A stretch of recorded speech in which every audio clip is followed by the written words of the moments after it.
दोस्तों नमस्कार, स्वागत है आपका अपना यूट्यूब चैनल सुपर एजुकेशन 5 पर। तो देखो दोस्तों, अब वर्तमान में सीएटी का नोटिफिकेशन जारी हो गया है और इसके अंदर कई भर्तियां और भी शामिल कर ली गई हैं। पहले से कुछ भर्तियां शामिल थी और कुछ भर्तियां और भी शामिल की गई है। और अब इसमें क्या है कि पहले तो माइनस मार्किंग नहीं थी, अब नेगेटिव मार्किंग भी कर दी है।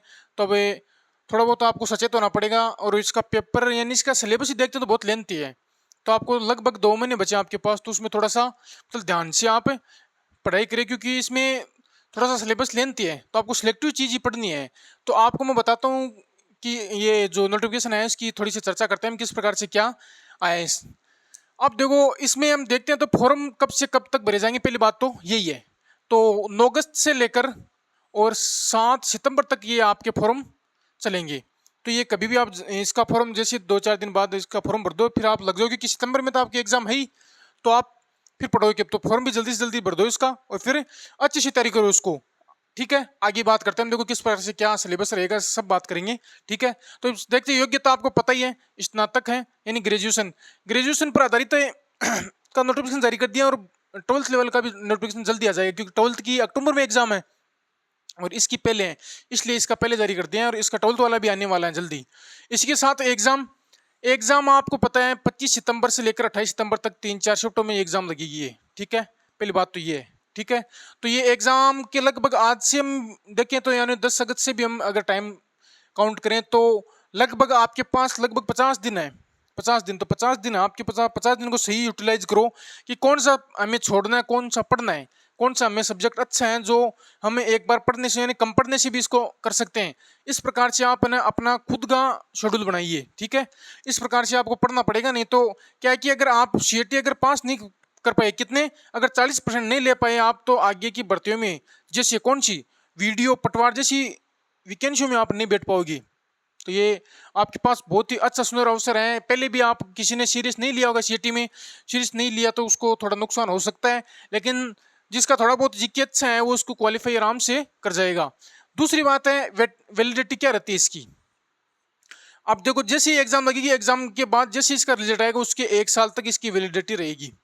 ठीक है, तो इस प्रकार से इसकी वैलिडिटी रहती है। 40% इसमें क्वालिफिकेशन है। एग्जाम कब है और इसका फॉर्म कब अप्लाई हो रहा है, 9 अगस्त से लेकर 7 सितंबर तक। ये तो इसकी मतलब नोटिफिकेशन की जानकारी थी विस्तृत। तो आपको फॉर्म भरना है, भर दो टाइम पे। एग्जाम आपको लगभग को पता होगा, नहीं पता है तो 25 सितंबर से 28 सितंबर तक एग्जाम है।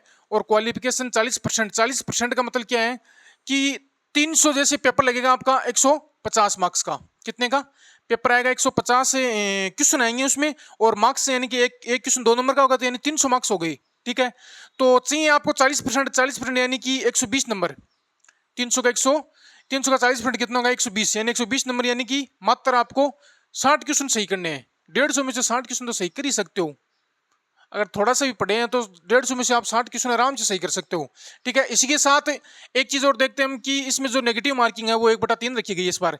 तो ये थोड़ा सा मतलब दिक्कत पैदा कर सकती है, क्योंकि इसमें अगर आप जैसे तुक्के लगाओगे तो तुक्के से काम नहीं चलेगा इस बार।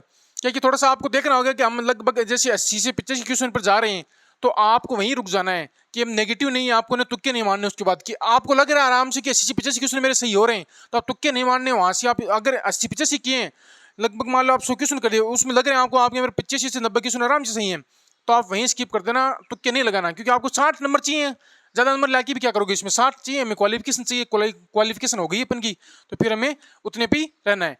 इस प्रकार से ये पेपर का पैटर्न है। और इसमें आपको बता दी, इस बार एक तो वीडियो भर्ती जोड़ी गई है, एक पटवार भर्ती भी जोड़ी गई है इसमें। ठीक है, ये दोनों भर्तियां, और पहले से वो नोटिफिकेशन ने देर भी रखा है।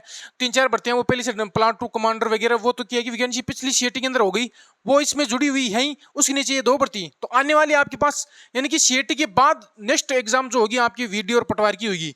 और सबसे पहले आपको देखने को पटवार की मिलेगी, उसके बाद वीडियो की। अब ये भी बात अलग से करें कि वीडियो और पटवार की वैकेंसी जैसे कम बता रहे हैं, तो अगर एक बात बताता हूँ मैं आपको, अगर इसकी एग्जाम जैसे कि अगली जैसे 2025 में मार्च अप्रैल मई तक एग्जाम होती है, तब तो उतने पदों पे रहेगी। अगर सरकार इसको चाहती है कि सरकार चाहती है कि दूसरी वैकेंसी नहीं निकालेंगे हम, कि लास्ट टाइम जो सरकार का लास्ट टाइम होता है उस टाइम दूसरी वैकेंसी नहीं निकालेंगे, तो इस वैकेंसी को वो उन्हें बढ़ा तो देंगे, लेकिन इस वैकेंसी को 1.5 से 2 साल तक खींचेंगे वो और आगे तक लेके चले जाएंगे इसको। लेकिन मेरे को कम ही लगता है इस बार की सरकार इसकी पहले ये जो जो जितने पद हैं उतने पदों पे वैकेंसी करवाएगी, फिर लास्ट के अंदर जो वापस से एक भर्ती हो रहेगी इसी छोटे पदों पे, तो 2 पार्टों में होगी वैकेंसी। पटवारी भी इस प्रकार से होगी और वीडियो भी इस प्रकार से होगी। वीडियो भी जल्दी बताएं, इसके पद लगभग 600 और कुछ पदों पे तो इसकी वेटिंग लिस्ट बताई जा रही है वीडियो की। तो वो अगर वेटिंग लिस्ट, जैसे कोर्ट के अंदर प्रकरण चल रहा है इसका, अगर ये कोर्ट के प्रकरण अगर सलट जाता है तो इसके जल्दी आ जाएगा इसका, ठीक है। एंड नहीं इस पदों को भी जो पहले अब खाली पद चल रहे हैं उसके अंदर ऐड करके और आपको नोटिफिकेशन इसका भी आ जाएगा, सीएटी के बाद आएंगे। लेकिन ये पक्का है कि सीएटी एग्जाम लगती है आपका पटवारी का नोटिफिकेशन जारी हो जाएगा। कर्मचारी चयन बोर्ड के पास इसकी वो पूछ चुकी है विभक्ति, ठीक है, तो ये ध्यान रखना आपको, ठीक है। अब ये तो बात हुई इसके पेपर, फॉर्म कब से अप्लाई हो रही है, योग्यता क्या है, एग्जाम कब लगेगी, क्वालिफिकेशन क्या है, वैलिडिटी क्या है, भर्तियां कौन कौन सी शामिल कर ली गई है इसके अंदर, और सिलेबस क्या रहेगा। अब देखो सिलेबस की बात करते हैं, इसका पेपर का पैटर्न आपको बता दी किस प्रकार रहेगा। थोड़ा सा सिलेबस की बात करते हैं। देखो सिलेबस इसका देखिए तो बहुत लेंथी है। अब जैसे हम देखें इसके अंदर पहले देखा भारत का संदर्भ में दे रखा है। भारत के संदर्भ में क्या दे रखा है कि भारतीय इतिहास का महत्वपूर्ण घटनाएं 19वीं और 20वीं सदी कि सामाजिक और धार्मिक सुधार आंदोलन। अब देखो एक तो ये पॉइंट दे रखा है, यानी भारत का इतिहास यानी आधुनिक हिस्ट्री दे रखी है इसके अंदर। तो आधुनिक हिस्ट्री जैसे महात्मा गांधी उनके बारे में, जैसे जो भी है सामाजिक आंदोलन हुए जो भी है उनके बारे में आपको पढ़ना है। लगभग आधुनिक हिस्ट्री पढ़ के जानी है आपको। उसमें से एक दो पिछली बार तो कम ही क्वेश्चन है इंडियन हिस्ट्री के, 2 से 3 क्वेश्चन आ पाए हैं, तो आप थोड़ा सा इसको कम ही पढ़ना, लेकिन आधुनिक पढ़ने, आधुनिक याद भी हो जाती है, आधुनिक पढ़ सकते हो आप, ठीक है। उसके बाद इसमें और भी दे रखा है कि भारत के स्वतंत्रता आंदोलन की विभिन्न अवस्था। ये आपको इतना नहीं पढ़ना कि इतने दिन में आप नहीं पढ़े, अगर आपको पहले पढ़ा हुआ है तो पढ़ सकते हो, नहीं इसमें ज्यादा नहीं उतना, आप मेन चीज आधुनिक हिस्ट्री पढ़ लेना, थोड़ी थोड़ी, ज्यादा नहीं पढ़नी आपको। फिर आदित्य राजस्थान के संदर्भ में दे रखा है इसमें कि 1857 की क्रांति दे रखी है, जनजातीय व किसान आंदोलन दे रखा है, और राजनीतिक जन जागरण और पर्यावरण दे रखा है, ये राजस्थान की हिस्ट्री में दे रखा है, ठीक है। इसी प्रकार से एकीकरण भी दे रखा है, और भारत के संदर्भ में भी एकीकरण दे रखा है। नहीं राज्यों का गठन याद कर लेना है कि पता नहीं क्यों सुना जाए कि उस टाइम 1956 तक कितने राज्य बन चुके थे और कौन कौन सी की स्थापना कब हुई, वो थोड़ा सा याद कर लेना, ठीक है, पूछ लेंगे, पता नहीं एकीकरण से ऐसा ही क्यों सुना सकता है। फिर बात आती है राजस्थान के इतिहास और कला संस्कृति, इस प्रकार से ये सिलेबस दे रखा है। तो उसमें देखो ये साफ साफ लिख रखा है कि राजस्थान की सभ्यता कालीबंगा, आहड़, गणेश्वर, बालाथर, विराट, यानी कि 2 2 4 इन 5 सभ्यता रखी है। 5 में से क्यों सुनाएंगे तो 5 सभ्यता पढ़नी है आपको, ठीक है। इसके बाद राजस्थान के इतिहास की महत्वपूर्ण ऐतिहासिक घटनाएं, पूरा इतिहास दे दिया, तो भाई इतिहास में आपको पढ़ना ही पड़ेगा। फिर इसमें साथ ही फिर आगे कला, यानी कि अगर हम हिस्ट्री की बात करें, हिस्ट्री में सब कुछ दे दिया राजस्थान की में, तो आपको राजस्थान की, जैसे कि राजस्थान का तो आपको पढ़ना ही पढ़ना है मैटर। राजस्थान का आपको पता है 65 क्वेश्चन पीछे आए थे, 65 क्वेश्चन, तो उसमें से मतलब कई, किसी में तो जैसे कला के 24 से 25 क्वेश्चन डाल दिए, किसी में भूगोल के डाल दिए, यानी कि एवरेज मानने तो हम लगभग 20 या 15 क्वेश्चन मान के चल सकते हैं चारों सब्जेक्ट का। यानी कि राजस्थान की हिस्ट्री, राजस्थान की पॉलिटी, राजस्थान की कल्चर, राजस्थान की जियोग्राफी, ये चारों सब्जेक्ट हम लेके चले तो 15 से 16 क्वेश्चन एक सब्जेक्ट का एवरेज मान सकते हो आप। तो राजस्थान का मैटर तो आपको क्लियर होना चाहिए। अगर राजस्थान का मैटर अच्छे से क्लियर है, 65 क्वेश्चन में से आप आराम से अगर 55 से 50 क्वेश्चन टच कर दे तो आपका सिलेक्शन, इसका जो भी आपको क्वालिफिकेशन वो आराम से आप क्वालिफिकेशन कर जाओगे पास, ठीक है। तो ये थोड़ा सा आपको ध्यान रखना है इसमें। और ये थोड़ा सा सिलेबस की ओर आपके पास आ गया होगा, सिलेबस थोड़ा सा और बता देता हूँ। इस प्रकार से इसमें राजस्थान की कला के अंदर सभी कला पढ़नी है आपको, यानी राजस्थान का पूरा ही पढ़ना अच्छे से आपको। फिर भारत का भूगोल दे रखा है। अब भारत का भूगोल जैसे कि अगर किसी का पहले पढ़ा हुआ तो उसको जरूर पढ़ना चाहिए, नहीं पढ़ा है तो उसको राजस्थान की स्थिति विस्तार पढ़ना चाहिए थोड़ा सा, और वन्य जीव अभयारण्य वो पढ़ने चाहिए, और थोड़ी सी नदी, बस इससे ज्यादा नहीं जाना है। और अगर आप लगा पाओ तो ऑब्जेक्टिव क्वेश्चन है ना, ऑब्जेक्टिव क्वेश्चन जरूर लगा लेना। इसके अलावा आप ज्यादा डीपली नहीं पढ़ना भारत का भूगोल, ठीक है। और इस प्रकार से भारत का भूगोल का पूरा सिलेबस दे रखा है, आपके पास होगा ये सिलेबस। दूसरी बात राजस्थान का भूगोल, ये तो आपको पढ़ना है, पूरा का पूरा ही पढ़ना है। फिर और भी दे रखा है इसमें भारत की मतलब पॉलिटी, यानी कि राजस्थान की पॉलिटी, और राजस्थान की पॉलिटी तो आपको करनी है ही है। आयोग में 1 से 2 क्वेश्चन श्योर आएंगे, तो आयोग पढ़नी है राजस्थान की पॉलिटी की। दूसरी बात भारत की पॉलिटी को पूरी दे रखी है। अगर आपकी पहले पॉलिटी पढ़ी हुई है तो आप पढ़ो, वरना आप उसके ओनली 4 क्वेश्चन लगा सकते हो, ठीक है। उससे ज्यादा क्या कि इतना समय है नहीं।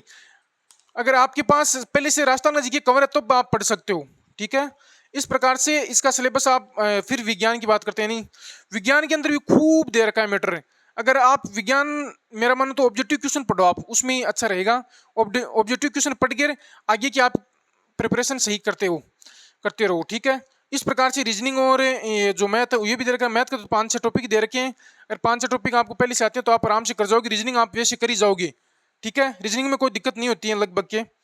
फिर बात आती है हिंदी। तो हिंदी ऐसी चीज है कि हिंदी अगर आपको ढंग से पढ़ ली तो आप हिंदी का एक भी क्वेश्चन गलत नहीं होगा, अगर हिंदी ढंग से पढ़ ली तो हिंदी पे फोकस कर सकते हो, क्योंकि इंग्लिश भी आएगी इसमें।